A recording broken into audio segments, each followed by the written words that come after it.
नमस्कार, times Himachal top 10 में आपका स्वागत है। आपके साथ मैं हेमराज चौहान। जानते हैं आज दिन भर की उन 10 खबरों को जो इस सेगमेंट की सुर्खियां बनी हैं। शुरुआत हम कर रहे हैं किन्नौर जिले से।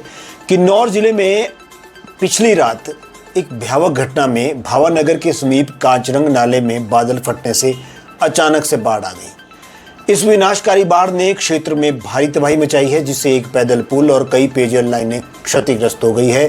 पानी का संकट भी खड़ा हो गया है।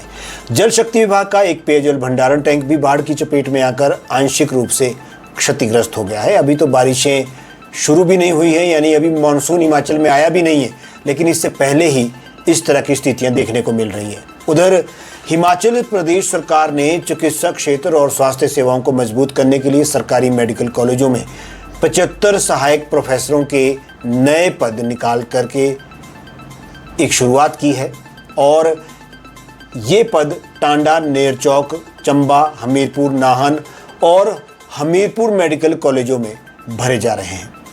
दूसरी ओर बैठक बेनतीजा रहने के बाद जो यूनियन है, निगम यूनियन है एचआरटीसी की, वो 24 जून की मध्यरात्रि यानी आज की मध्यरात्रि 12 बजे से अनिश्चितकालीन हड़ताल पर जाने का ऐलान कर चुकी है और निर्णय वापस नहीं लेने का भी ऐलान किया है।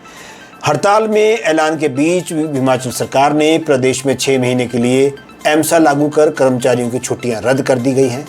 ऐसा हमने आपको पिछली कल की खबर में भी बता दिया था, लेकिन आज इस पर सख्ती नजर आ रही है।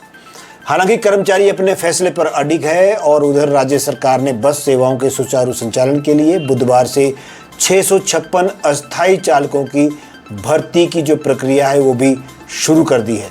निजी ऑपरेटर मदद को सरकार के समर्थन में उतर आए हैं। हिमाचल पथ परिवहन निगम की प्रस्तावित हड़ताल को देखते हुए प्रबंधन की ओर से ड्राइवर और कंडक्टर की भर्ती की जा रही है। मंडी डिपो के तहत 25 चालकों की भर्ती की प्रक्रिया 12 बजे आज आरंभ हुई। देर शाम को निकली सूचना के बाद इन पदों में भर्ती के लिए सुबह से ही क्षेत्रीय डिपो कार्यालय के बाहर बेरोजगारों की भीड़ उमड़ पड़ी। ड्राइवर को 1500 रुपए दिहाड़ी के हिसाब से भरा जा रहा है। हिमाचल में बारिश और बाढ़ ने तबाही मचाई हुई है। कुल्लू के बाढ़ के बाद अब धर्मशाला में भी हालात बिल्कुल खराब दिख रहे हैं। जिले के खनियारा मनूनी खड्ड पर जलस्तर बुधवार को अचानक से बढ़ गया, जिस कारण इंदिरा प्रियदर्शनी जल विद्युत परियोजना में जो काम में मनूनी में जुटे हुए 100 मजदूरों में से 25 मजदूर पानी में बह गए। ऐसी संभावना जताई गई है कि करीब 2 शव मनूनी खड्ड में बरामद हुए हैं, जबकि अभी बाकियों की तलाश जारी है। इधर हिमाचल प्रदेश के ग्रामीण इलाके की प्रतिभाएं आज देश भर में अपनी सफलता का परचम लहरा रही है। इसी कड़ी में हमीरपुर जिले के बड़सर विधानसभा क्षेत्र के अंतर्गत आने वाले गांव करेर की होनार बेटी आंचल शर्मा ने राष्ट्रीय स्तर पर इतिहास रचा है। आंचल ने प्रतिष्ठित अखिल भारतीय आयुर्विज्ञान संस्थान एम्स द्वारा आयोजित एमएससी न्यूक्लियर मेडिकल टेक्नोलॉजी प्रवेश परीक्षा 2026 में पहला स्थान हासिल किया है। ये बहुत बड़े गर्व की बात है, न केवल हमीरपुर जिला के लिए बल्कि पूरे प्रदेश के लिए। आंचल की इस असाधारण और गौरवमयी कामयाबी से न केवल उनका परिवार बल्कि पूरा जिला और हिमाचल प्रदेश गर्व से सराबोर है। इधर हिमाचल प्रदेश शिक्षा विभाग द्वारा राजकीय महाविद्यालय जुखाला में विज्ञान और वाणिज्य संकाय की कक्षाएं बंद करने के फैसले के खिलाफ क्षेत्र के लोगों का गुस्सा 7वें आसमान पर है। स्थानीय जनता ने अपने पूर्व निर्धारित कार्यक्रम के तहत शिमला हमीरपुर राष्ट्रीय उच्च मार्ग पर स्थित डाइट चौक जुखाला में आज सुबह 9 बजे से 11 बजे तक चक्का जाम किया, जिससे जो ट्रैफिक व्यवस्था थी वो पूरी तरह से तहस नहस हो गई। सौर ऊर्जा को लेकर बात करते हैं। हिमाचल प्रदेश के सरकारी शिक्षण संस्थान जल्द ही सौर ऊर्जा से जगमगाते नजर आएंगे।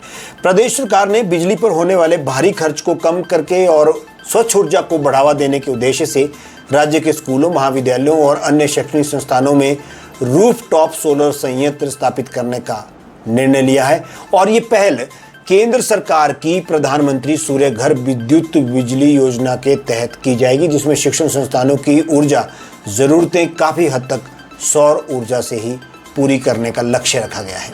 इधर देश की दूसरी सबसे पुरानी नगरपालिका परिषद नाहन की सत्ता का फैसला आखिरकार पर्ची के सहारे हुआ। बुधवार को टाउन हॉल में आयोजित अध्यक्ष और उपाध्यक्ष पद के चुनाव में कांग्रेस समर्थित उपमाधिमान अध्यक्ष चुनी गई, जबकि भाजपा समर्थित प्रदीप सहोत्रा उपाध्यक्ष निर्वाचित हुए। अध्यक्ष और उपाध्यक्ष के पद के चुनाव को लेकर के सुबह से ही शहर का राजनीतिक माहौल गरमाया हुआ था। टाउन हॉल परिसर में सुरक्षा के व्यापक प्रबंध थे। कानून व्यवस्था बनाए रखने के लिए भारी संख्या में पुलिस बल को भी तैनात किया गया था। और चलते चलते अब हिमाचल प्रदेश हाईकोर्ट ने भ्रष्टाचार के दोषी पंचायत सचिव को सुनाई 1 साल की कैद की सजा को बिल्कुल सही ठहराया है और पर्याप्त भी ठहराया है।